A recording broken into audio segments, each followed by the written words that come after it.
The investigation led us into the deepest, forgotten sublevels of the main fortress, a section sealed by ancient, non-standard vault doors.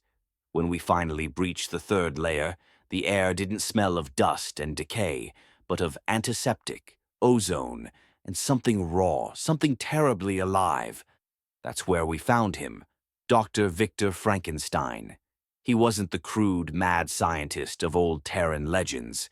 This was a fallen genius, an archmagos bioengineer who had clearly gone far beyond sanctioned xenobiological limits. His laboratory wasn't crude, it was immaculate, terrifyingly precise. There were vats and glowing surgical arrays, all dedicated to the ultimate sin, building a better human. Frankenstein himself was thin, twitchy, with eyes that burned with that singular, frightening zealotry of a true believer. A zealot not of the Emperor, but of his own intellect.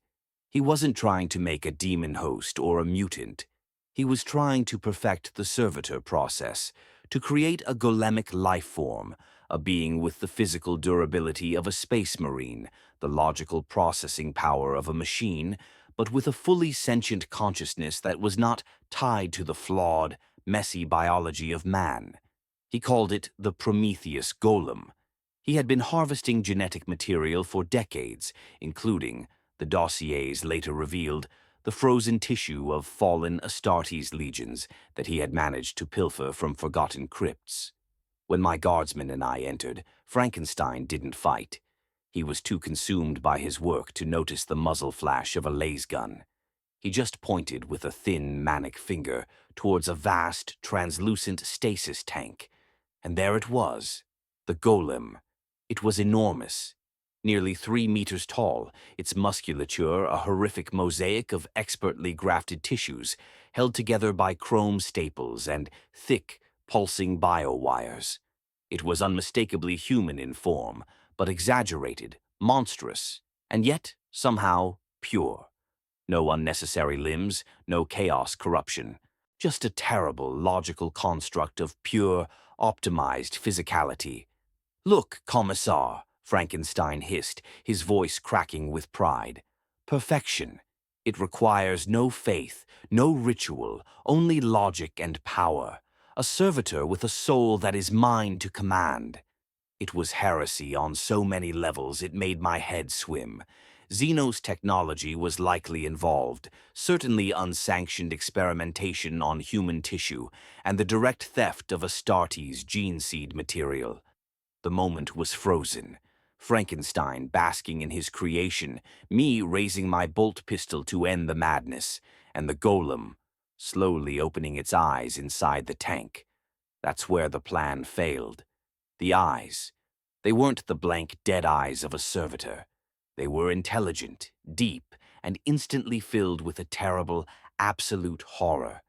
The creature saw its reflection, saw the vats of raw materials, the limbs, the discarded organs, and it saw its creator. It saw its own existence as the definitive crime against nature and the Emperor. The Golem didn't need time to process the sheer agony of being. It was instantly, terrifyingly self-aware. Before I could fire, before Frankenstein could even process the failure, the Golem roared. It was a sound that shook the very foundations of the mountain, a sound of perfect, existential despair. The stasis tank ruptured, glass and freezing liquid exploding outwards, sending my men flying.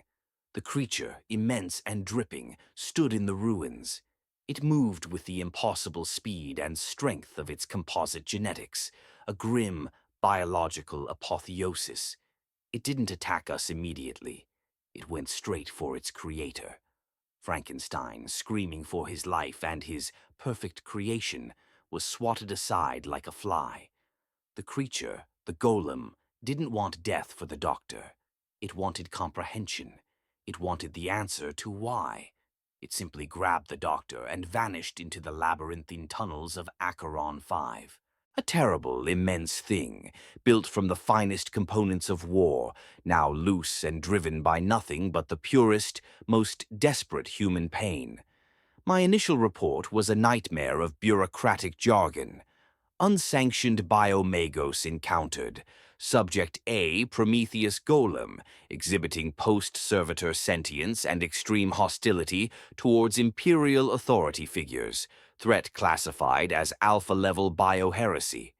The Vostroyans hated this assignment. They were used to fighting chaos cults and orcs. Clear enemies. This was a chase through the dark after a thinking, feeling monster, a tragedy in search of a conclusion. The golem was strong. Not just strong. It was built using the physical blueprints of the Adeptus Astartes.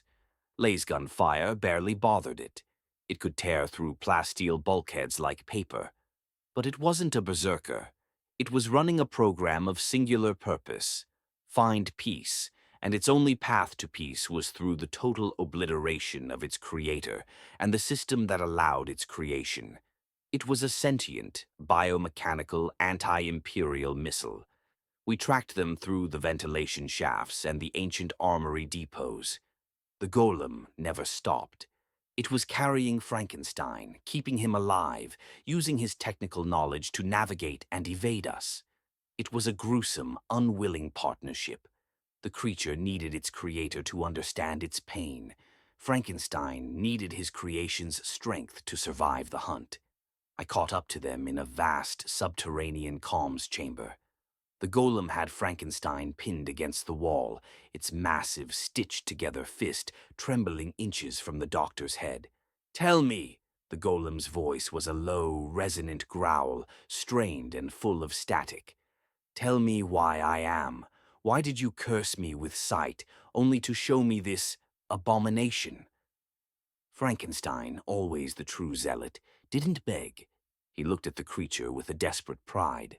"Because you are the answer, the ultimate fusion of flesh and machine. You just need refinement. We can still perfect you, my son." And that word, son, that's what broke the golem. It wasn't hatred on its face then. It was pure, unadulterated grief. It didn't kill the doctor quickly. It released him. And that's when it turned its back on Frankenstein and looked at me.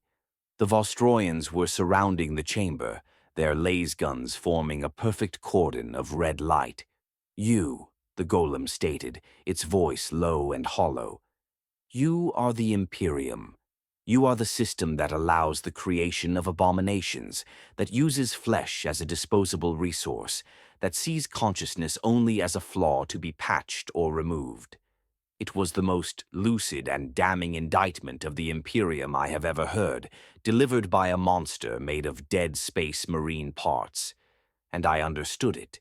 Unlike a demon driven by malice, this creature was driven by the purest form of self-loathing. It wasn't trying to spread chaos. It just wanted the suffering to end. And in its twisted logic, ending the agents of the Imperium was the only way to find eternal silence. Frankenstein, seeing his creation turn against the true enemy, screamed, "No, it is mine! You cannot destroy my work!" He lunged at the golem's leg. It was a final, pathetic gesture of ownership. The golem didn't even look down. It simply brought its massive foot down, crushing the doctor beneath the heel with a sickening, wet crunch. Its creator was gone. Its pain, however, was not. I didn't hesitate. I gave the order to fire. The Vostroyans delivered a continuous, perfect stream of laser fire. It took nearly 10 minutes of sustained, coordinated barrage to finally bring the golem down, its composite flesh steaming and tearing under the relentless heat. It died not with a roar, but with a shuddering, sorrowful sigh, the sound of a sentient being finally finding its end. That day, I didn't execute a heretic or a mutant. I executed the inevitable consequence of a human dream. In the 41st millennium, some nightmares are less about fear and more about terrible logical tragedy. Pass the bottle.